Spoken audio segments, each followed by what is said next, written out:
Je m'appelle Beth et je souhaite partager avec vous mon témoignage sur la façon dont j'ai été sauvée par la grâce de Dieu dans une relation avec Jésus-Christ. J'ai grandi dans une maison qui ne parlait pas beaucoup de religion ou de Dieu. Du côté de ma mère, la famille était mormone et, de temps en temps, j'allais à l'église mormone avec ma grand-mère. Je ne me souviens pas d'avoir entendu parler de Jésus ou d'avoir vraiment compris qui était Dieu à l'église.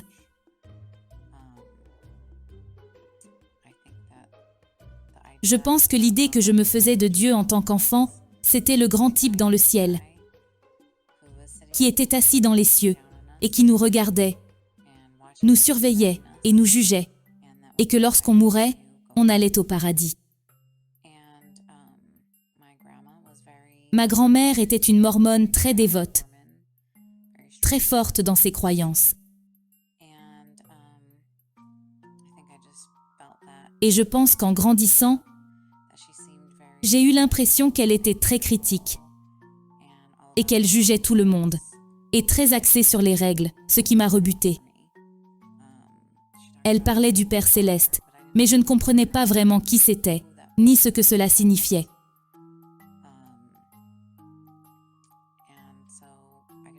J'ai donc eu l'impression que les chrétiens étaient des hypocrites, qui jugent. Et j'ai supposé que les Mormons étaient aussi des chrétiens, parce que je n'en savais pas plus. Et j'ai continué comme ça, jusqu'à mes 16 ou 17 ans. Et un de mes ex-petits amis s'est suicidé, ce qui a eu un impact énorme sur ma vie, parce que je me sentais en partie responsable. Avant qu'il ne se suicide, pas juste avant. Quelques jours ou une semaine avant, il m'avait appelé et voulait me parler. Et je lui ai dit non, parce qu'il avait menti. Et qu'il avait été très trompeur et blessant. Je n'avais plus confiance en lui. Et je ne voulais pas m'ouvrir à lui et lui parler, après ce qui s'était passé. Et lorsqu'il s'est suicidé, j'ai vraiment eu l'impression que si je lui avais parlé, j'aurais pu l'aider, je l'aurais sauvé. Je m'en suis voulu, et j'ai décidé qu'à ce moment-là, il n'y avait pas de Dieu. On meurt, on est enterré. Tes os pourrissent, et c'est tout. Il n'y a rien d'autre.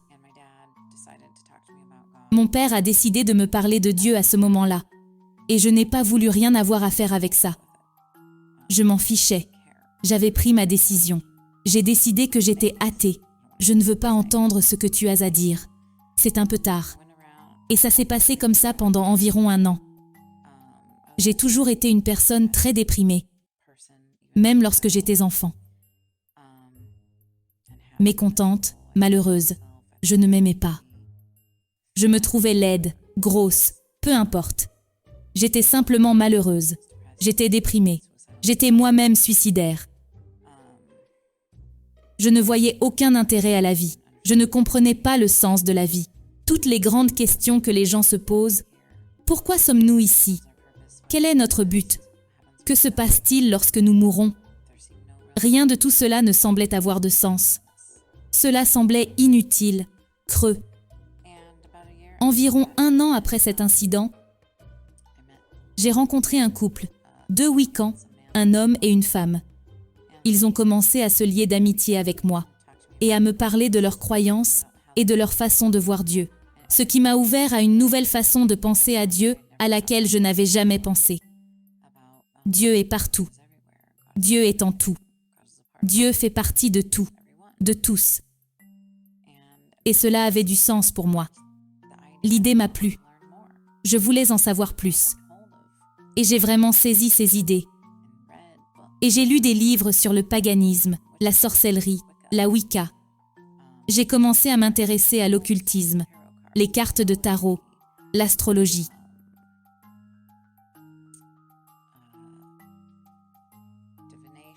La divination. J'avais mon propre autel de cristaux. J'ai jeté des sorts et fait des rituels. J'incantais. Je vénérais la lune. Je m'asseyais littéralement dehors la nuit et je vénérais la lune. Je me prélassais dans son éclat. C'était une déesse pour moi. Je lui parlais, je la vénérais. Je la priais probablement en fait. Il en allait de même pour l'océan. Je vénérais l'océan. Je vénérais la création, les animaux. Je pensais que les animaux étaient plus élevés que les hommes. J'étais complètement ouverte à tout ce qui est contre nature, en fait. L'homosexualité, l'avortement, toutes les religions. J'ai étudié la religion amérindienne, le bouddhisme, l'hindouisme. Je choisissais à la volée tout ce qui me paraissait bon et me semblait bon. Si c'était bon et que ça ne faisait de mal à personne, comment cela pouvait-il être mauvais? Je ne croyais pas en Satan. Je ne croyais pas au mal. Je pensais que Satan était une créature mythique, quelque chose d'inventé. Je croyais plus aux fées et aux licornes qu'à Satan, parce qu'en tant que sorcière, que je prenais très au sérieux, je ne croyais pas en Satan. Je ne vénérais pas Satan. Être une sorcière, c'était ne faire qu'un avec la création. Je n'appelais pas cela la création. J'appelais cela la nature. Ne faire qu'un avec la nature, la terre-mère, les dieux et les déesses. Nous avions des dieux et des déesses pour toutes les saisons, pour les étapes de la vie et tout le reste. Et ces sorts et ces rituels ne devaient jamais faire du mal à qui que ce soit, pour la plupart. Il y a probablement eu quelques fois où ce n'était pas nécessairement pour faire du mal à quelqu'un, mais pour me protéger ou protéger quelqu'un d'autre. Cela s'est retourné contre moi. Ensuite, il y a Halloween et Pâques. Cela ne s'appelait pas Pâques, mais Ostara et Yule. Et c'étaient de grandes fêtes sacrées pour les sorcières. Danser en plein air, nues, être sauvages et libres, et entrer en contact avec le côté animal et tout ça. J'ai fait des choses folles. Ça semblait bien, ça paraissait bien. Vous savez, c'était tellement lascif et séduisant. J'ai littéralement tatoué sur mon bras, parce que je croyais fermement à tout cela. Et au fur et à mesure que j'apprenais, j'ai juste commencé à décider ce qui était réel et ce qui ne l'était pas. Je ne faisais qu'un avec l'univers, avec tout et avec tout le monde.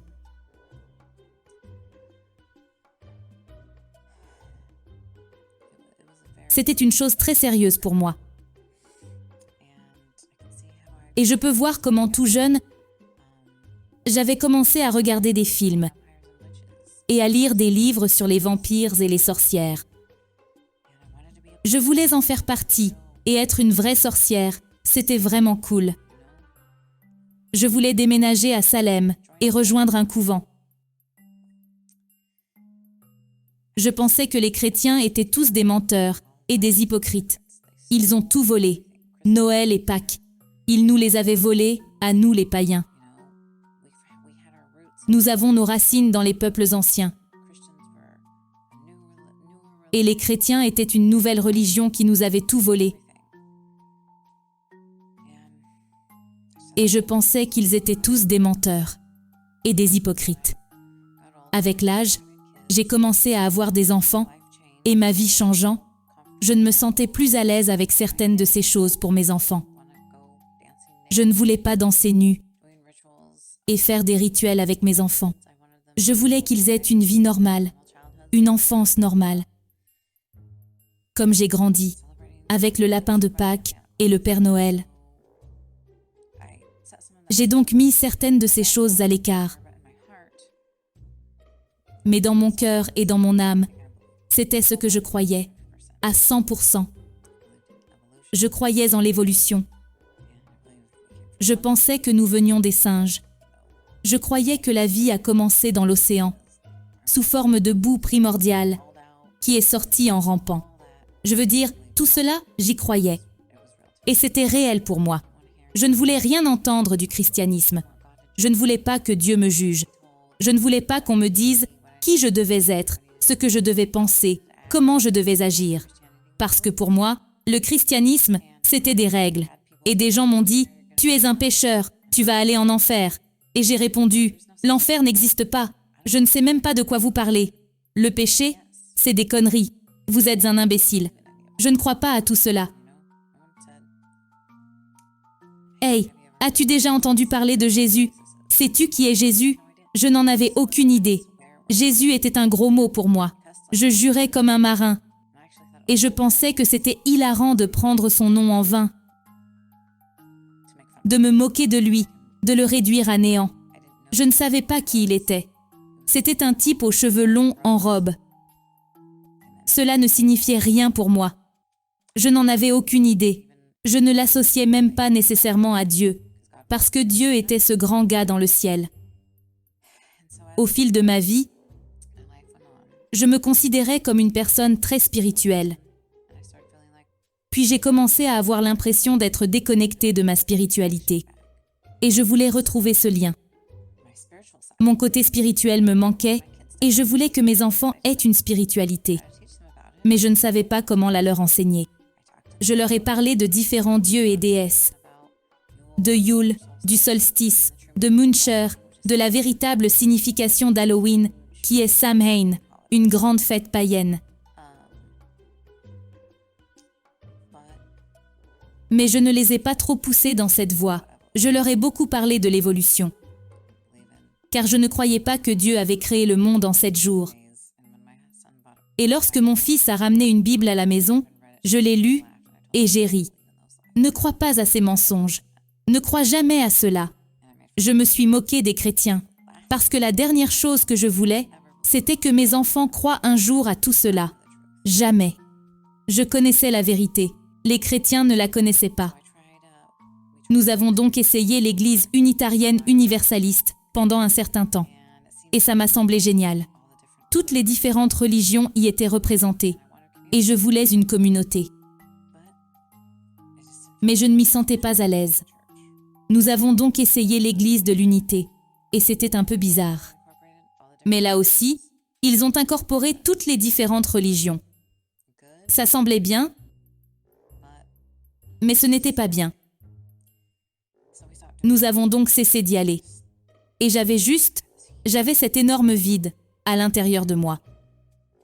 Je ne savais pas comment le combler, et j'étais malheureuse. Je me sentais seule.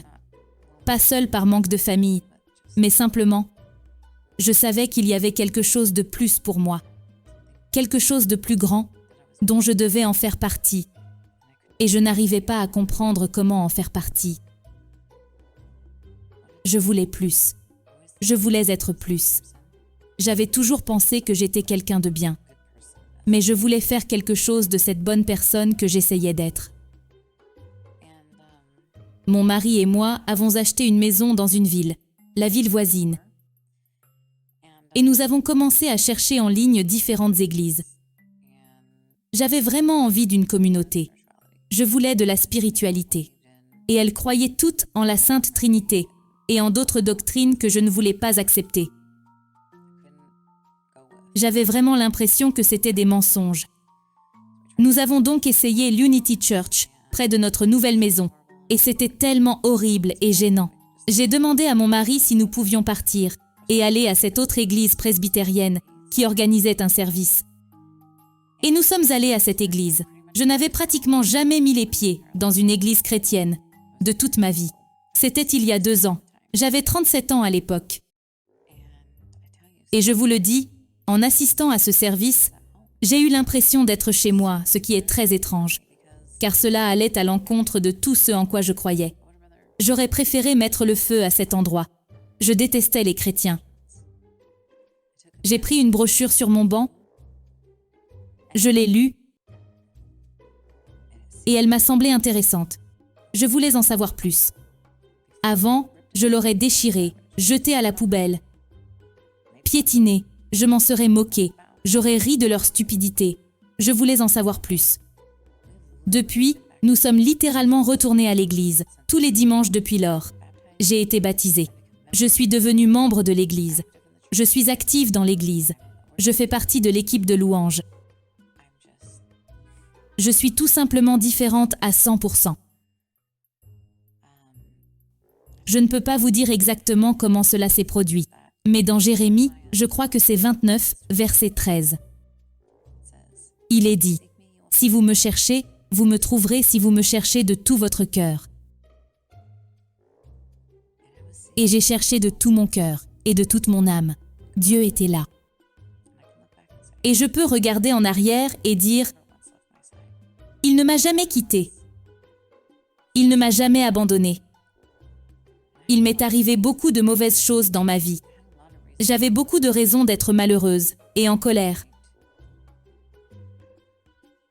J'ai été violée. J'ai eu des calamités avec ma famille. J'ai été victime d'une dépression suicidaire. Et je peux continuer à parler de relations abusives, après relations abusives, toxicomanie, alcoolisme, tout cela.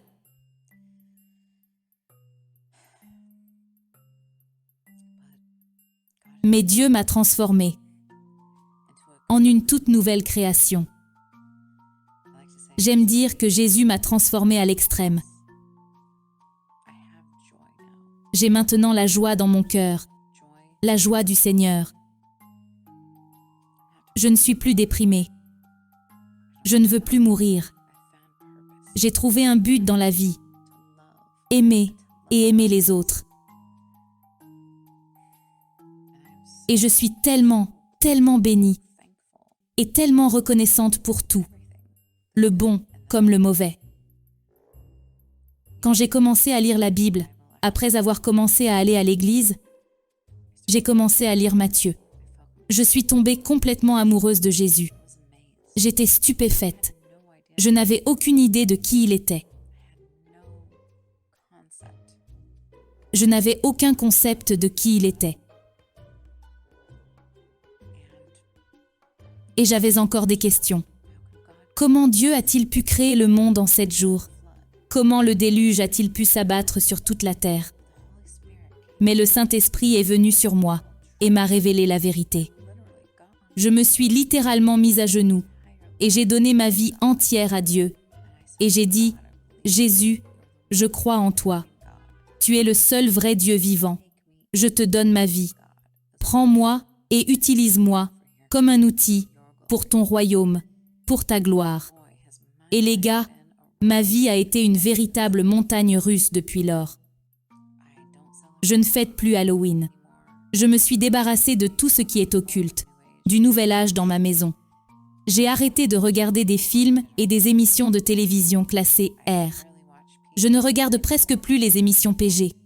Je veux dire, Dieu m'a donné une nouvelle sensibilité à tous ces jurons, à la violence, au sexe et à toutes ces choses. Cela me met mal à l'aise maintenant. Avant, je m'en fichais, je m'en délectais. C'était génial.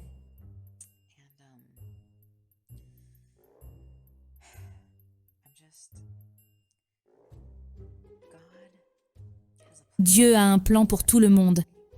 Peu importe où vous avez été, peu importe ce que vous avez fait, personne n'est jamais trop perdu pour que Dieu vous atteigne dans son étreinte aimante. Peu importe ce que vous croyez, peu importe ce que vous avez fait, la vérité est là. Elle frappe à nos cœurs. Il s'agit de savoir si nous choisissons de nous ouvrir et de l'accepter comme étant la vérité.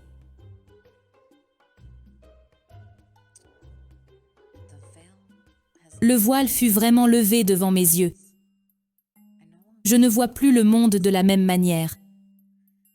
J'ai maintenant un filtre biblique, au travers duquel je vois le monde.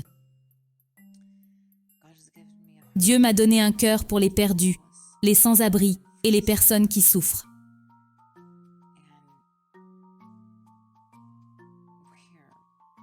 La souffrance est omniprésente dans ce monde.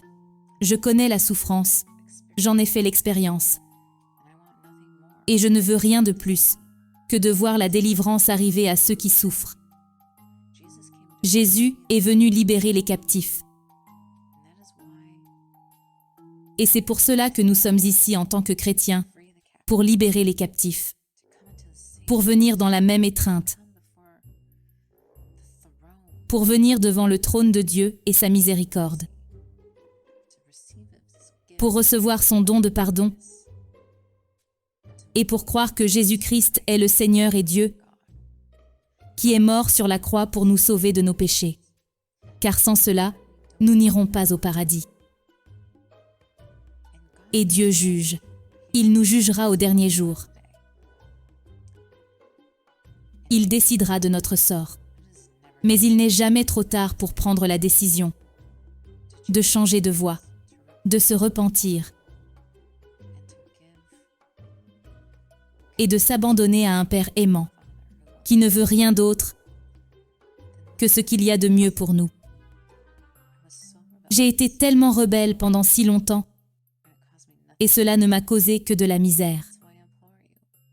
Je vous implore donc, si vous avez cherché, si vous vous êtes senti perdu, seul, sans espoir, vous demandant quel est votre but, cherchez Jésus. Cherchez-le de tout votre cœur et vous le trouverez, parce qu'il est là et il attend et il vous aime d'un amour éternel. Dans la Bible, il est dit « Dieu a écrit nos noms sur la paume de ses mains ». C'est cela l'amour. Quel amour! Quand quelqu'un meurt pour nous, il n'y a pas d'autre amour comme celui-là, aucun autre amour. Et ce n'est pas seulement que Jésus est mort pour nous, il a souffert. Il est descendu sur la terre, du ciel, où il était glorifié. Les anges chantaient pour lui. Il est leur créateur. Tout a été créé par lui. Mais il est descendu en tant que personne, et pas n'importe laquelle. Une pauvre personne, dans le ghetto, qui était méprisée.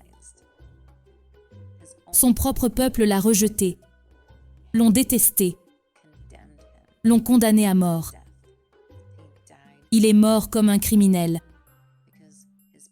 parce que son peuple voulait simplement le faire taire.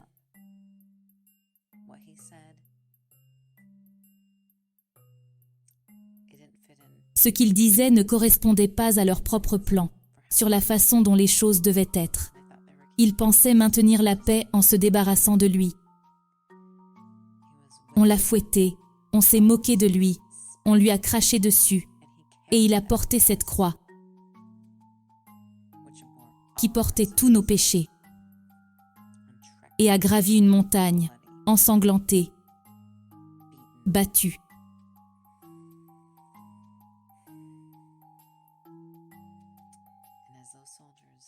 Et lorsque ces soldats l'ont cloué sur cette croix, il l'a fait par amour. Qui d'autre vous aime-t-il à ce point? Qui d'autre vous aime-t-il à ce point? Au point de souffrir. Dieu vous bénisse et merci d'avoir écouté mon témoignage.